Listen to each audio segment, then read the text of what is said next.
사랑하는 여러분, 하나님은 공의의 하나님이십니다. 하나님은 공의의 하나님이시 까닭에 하나님은 죄를 반드시 심판하셔야 합니다. 그것이 바로 하나님의 공의이죠. 하나님이 죄를 심판하신다면 이 세상에 살아남을 사람은 아무도 없습니다. 하나님은 그러한 죄인인 우리를 살리시기 위해서 바로 십자가의 놀라운 계획을 가지고 계셨던 것입니다. 십자가는 놀라운 비밀입니다. 십자가를 통해서 하나님은 우리를 구원해 주신 것입니다. 이것이 바로 하나님의 놀라운 은혜인 것입니다. 그래서 십자가는 하나님의 공의와 하나님의 사랑이 만난 곳인 것입니다. 사랑하는 여러분, 예수 그리스도로 말미암아 예수 그리스도께서 우리의 죄값을 대신함으로 말미암아 하나님의 은혜로 살아난 우리는 그 하나님의 은혜에 감사하며 감격하며 그 하나님의 뜻을 이 땅에 이루는 삶을 살아가야 하는 것 아니겠습니까? 이것이 바로 그리스도인의 사명이요 삶이요 하나님의 은혜에 대한 반응인 것입니다. 오늘도 하나님의 뜻을 바라보면서 나를 향한 하나님의 뜻이 무엇인지를 다시 한번 확인하면서 이 때를 위하여 오늘도 나에게 생명을 주시고 건강을 주시고 필요한 모든 것을 공급해 주시는 그 하나님의 뜻을 함께 이루어가는 우리 모두가 되기를 바랍니다. 함께 오늘 하나님의 말씀으로 나아갑니다.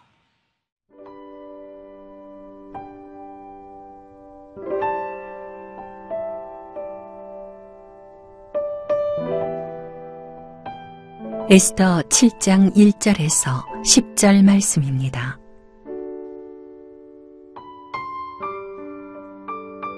왕이 하만과 함께 또 왕후 에스더의 잔치에 가니라. 왕이 이 둘째 날 잔치에 술을 마실 때에 다시 에스더에게 물어 이르되 왕후 에스더여 그대의 소청이 무엇이냐 곧 허락하겠노라. 그대의 요구가 무엇이냐 곧 나라의 절반이라 할지라도 시행하겠노라. 왕후 에스더가 대답하여 이르되 왕이여 내가 만일 왕의 목전에서 은혜를 입었으며 왕이 좋게 여기시면 내 소청대로 내 생명을 내게 주시고 내 요구대로 내 민족을 내게 주소서. 나와 내 민족이 팔려서 죽임과 도륙함과 진멸함을 당하게 되었나이다. 만일 우리가 노비로 팔렸더라면 내가 잠잠하였으리이다. 그래도 대적이 왕의 손해를 보충하지 못하였으리이다 하니 아하수에로 왕이 왕후 에스더에게 말하여 이르되 감히 이런 일을 심중에 품은 자가 누구며 그가 어디 있느냐 하니 에스더가 이르되 대적과 원수는 이 악한 하만이니이다 하니 하만이 왕과 왕후 앞에서 두려워하거늘 왕이 노하여 일어나서 잔치 자리를 떠나 왕궁 후원으로 들어가니라. 하만이 일어서서 왕후 에스더에게 생명을 구하니 이는 왕이 자기에게 벌을 내리기로 결심한 줄 알미더라. 왕이 후원으로부터 잔치 자리에 돌아오니 하만이 에스더가 앉은 걸상 위에 엎드렸거늘 왕이 이르되 저가 궁중 내 앞에서 왕후를 강간까지 하고자 하는가 하니 이 말이 왕의 입에서 나오매 무리가 하만의 얼굴을 싸더라. 왕을 모신 내시 중에 하르보나가 왕에게 아뢰되 왕을 위하여 충성된 말로 고발한 모르드게를 달고자 하여 하만이 높이가 50규빗 되는 나무를 준비하였는데 이제 그 나무가 하만의 집에 섰나이다.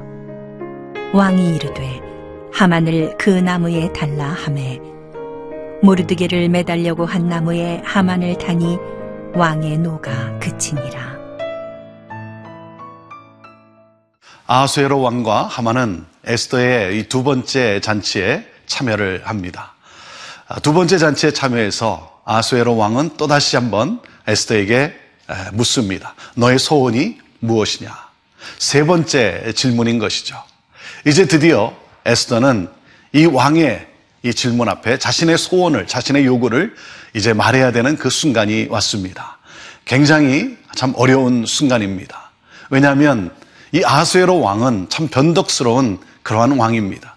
어떻게 행동을 할지 예측할 수 없는 그러한 상황입니다. 사랑하는 여러분, 이러한 상황 속에서 우리는 절대 주권자이신 하나님을 믿는 믿음과 함께 나아가야 되는 것이죠. 잠언 16장 33절에 이런 말씀이 있습니다. 사람이 제비를 뽑으나 이를 작정하기는 여호와께 있느니라. 일을 계획할지라도 결국 모든 것은 하나님의 주권하에 달려 있다라고 하는 것이죠. 모든 것이 하나님의 주권하에 달려 있고, 그리고 하나님이 도우실 것을 믿는 믿음과 함께 자신의 생명을 걸고 이제 에스더는 아하수에로 왕에게 자신의 요구를 이제 말합니다. 말씀 3절 말씀에 이렇게 기록되어 있습니다. 왕후 에스더가 대답하여 이르되 왕이여, 내가 만일 왕의 목전에서 은혜를 입었으며 왕이 좋게 여기시면 내 소청대로 내 생명을 내게 주시고 내 요구대로 내 민족을 내게 주소서. 에스더는 끝까지 왕에게 예우를 지킵니다. 그래서 그에게 내가 은혜를 입었으면 왕을 높이고 있습니다. 아주 지혜로운 여성이죠. 그러면서 자신의 소청은 자기의 생명을 건전해 주는 것이고, 그리고 자기의 요구는 자기의 민족을 살려 달라고 하는 것이었습니다.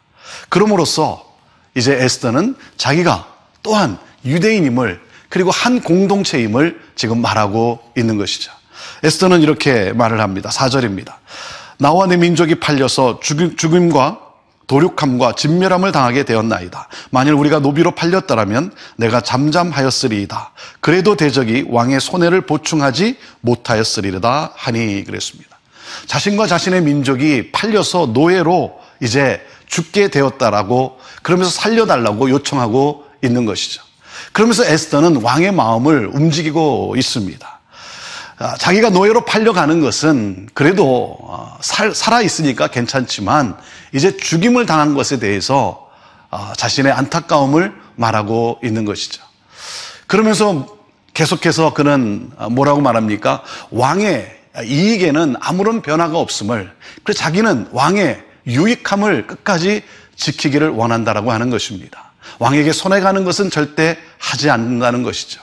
그렇게 왕을 높이면서 그는 자기가 이제 노예로 팔려가는 것, 무슨 말입니까? 왕후가 노예로 팔려가는 것에 대해서 지금 언급하고 있는 것입니다. 그러니 남편인 왕이 펄쩍 뛸 것 아니겠습니까?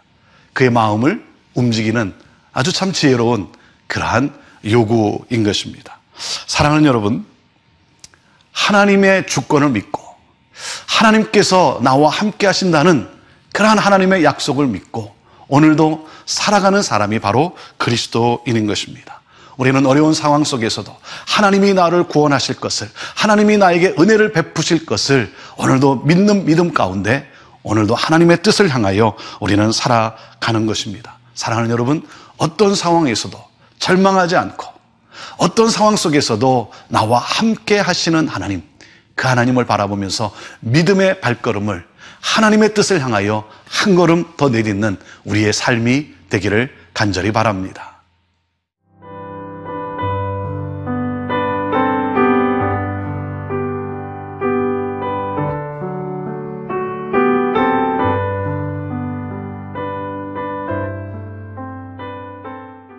하나님의 도우심과 하나님의 주권을 신뢰하며 그는 참 지혜롭게 왕을 설득하고 있었습니다.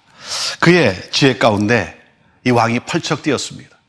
도대체 내 아내를, 왕후를 노예로 파는 사람이 누구냐라고 하는 것이죠. 바로 누구였습니까? 하만이었습니다.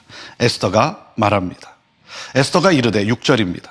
대적과 원수는 이 악한 하만이니이다 하니 하만이 왕과 왕후 앞에서 두려워하였다. 하만은 에스더가 유대인이라는 사실을 몰랐습니다. 결국 왕후 그 에스더를 죽이려 했다라고 하는 것이죠. 여기에 왕이 어떻게 반응합니까? 이제 놀라운 반전이 시작되고 있습니다. 7절입니다. 왕이 노하여 일어나서 잔치자리를 떠나 왕궁 후원으로 들어가니라. 하만이 일어서서 왕후 에스더에게 생명을 구하니 이는 왕이 자기에게 벌을 내리기로 결심한 줄 알미더라. 왕은 분노했습니다. 왕후를 노예로 팔려고 하는 자, 이 하만이 누굽니까? 왕의 신뢰를 받는 사람입니다. 그런가 하면 또 유대 민족을 죽일 수 있도록 조서를 내린 왕입니다. 이런 분노와 함께 이제 왕이 어떻게 할 것인가, 어떤 벌을 내릴 것인가, 그렇게 이제 그 화 속에서 분노함 가운데서 왔다 갔다 하는 것이죠. 하만은 왕이 자기에게 벌을 내릴 것을 알고 있습니다. 그래서 에스더에게 이제 자기의 생명을 구걸하기 시작합니다. 아마 에스더도 자기 침실로 옮겼던 것 같습니다. 그 침실까지 따라 들어가서 살려달라고 애걸을 합니다. 그 장면을 성경은 이렇게 소개하고 있습니다. 8절입니다. 왕이 후원으로부터 잔치자리에 돌아오니 하만이 에스더가 앉은 걸상 위에 엎드렸거늘 왕이 이르되 저가 궁중내 앞에서 왕후를 강간하기까지 하고자 하는가 하니 이 말이 왕의 입에서 나오매 무리가 하만의 얼굴을 싸더라. 생명을 구하기 위해서 애걸하는 이 하만, 그래서 왕후의 침실까지 들어간 그 모습을 보고 이 왕은 뭐라 그럽니까? 왕후를 강간하려고 했다라고 말을 합니다. 당시에 이 왕실에는 엄격한 법규가 있습니다. 신하들은 왕의 여인들을 결코 가깝게 접근할 수도 없고 그리고 접촉도 금하고 있습니다. 그런데 이 왕후의 침실까지 들어가 있는, 그래서 거기에 이렇게 엎드러져 있는 그 하만을 향해서 뭐라고 말합니까? 강간하려고 했다는 거죠. 이건 말이 안 되는 거죠. 아니, 그 상황에서 어떻게 이 하만이 왕후를 강간하려고 하는 마음을 가질 수 있었겠습니까? 이것은 뭡니까? 바로 왕의 의도적인 것이죠. 자신의 책임을 지지 않으려고 하고 그리고 이것을 핑계 삼아 하만을 정죄하려고 했던 것이죠. 그래서 그는 어떻게 됩니까? 그는 자기가 만든 이 모르드게를 처형하려고 했던 교수대에 그만 자기 자신이 달리고 마는 것입니다. 그러면서 10절은 이렇게 말씀합니다. 모르드게를 매달려고 한 나무에 하만을 다니 왕의 노가 그치니라 그랬습니다. 자기가 세운 교수대에 자기가 달리고 맙니다. 사랑하는 여러분, 우리가 누구를 믿고 우리가 이 세상을 살아갑니까? 우리가 믿을 수 있는 분은 오직 하나님 한 분입니다. 왕을 믿을 수도 없는 것이죠. 왜? 세상 왕, 이 아하수에로 왕은 변덕스러운 사람입니다. 여러분, 우리가 살고 있는 이 세상의 권력과 이 세상의 부와 그리고 이 세상의 모든 것이 우리를 지켜주고 우리를 인도하는 것이 아니라 바로 하나님의 은혜인 것입니다. 그렇기 때문에 우리는 늘 하나님의 은혜에 감사하며 그 하나님을 바라며 살아가야 되는 것이죠. 오늘 말씀 속에서 우리는 무엇을 깨닫습니까? 하나님은 반드시 심판하신다라고 하는 사실입니다. 그렇기 때문에 하나님 앞에 우리는 기도로 나아가고 하나님께 하나님의 뜻을 아뢰면서 우리는 믿음 가운데 살아가야 할 것입니다. 그리고 우리는 기억합시다. 악인이 이기는 것 같지만 그러나 의인이 반드시 승리합니다. 사랑하는 여러분, 우리는 영화를 끝까지 보는 것처럼 여러분, 일의 결론이 어떻게 날 것인가? 악인이 결코 이기는 것이 아니라 의인이 승리한다라고 하는 사실. 그러므로 우리는 반드시 그 하나님을 찬양하는 그러한 날이 오게 될 것입니다. 사랑하는 여러분, 찬송가에 이런 찬양이 있습니다. 최후 승리를 얻기까지 주의 십자가를 사랑하고 주의 십자가를, 그 험한 십자가를 붙들리라. 하나님의 뜻을 따라 하나님을 향하여 나아가는 자에게 하나님은 반드시 승리케 하시고 그리고 반드시 찬양케 하십니다. 오늘도 그 하나님 감사하면서 오늘도 그 놀라운 은혜에 감격하면서 하나님의 뜻을 향해 한 걸음 한 걸음 믿음을 옮기는 승리하는 삶을 살아가는 우리 모두가 되기를 주님의 이름으로 축복합니다. 기도하겠습니다. 하나님, 감사합니다. 상황이 어렵고 힘들지만 그 상황 속에서도 하나님을 의지하며 하나님께서 나와 함께 하심을 분명히 믿으며 하나님의 뜻을 따라 말하며 믿음의 발걸음을 옮기는 우리 모두가 되게 하옵소서. 우리를 반드시 승리케 하실 그 하나님을 찬양합니다. 예수님의 이름으로 기도합니다. 아멘.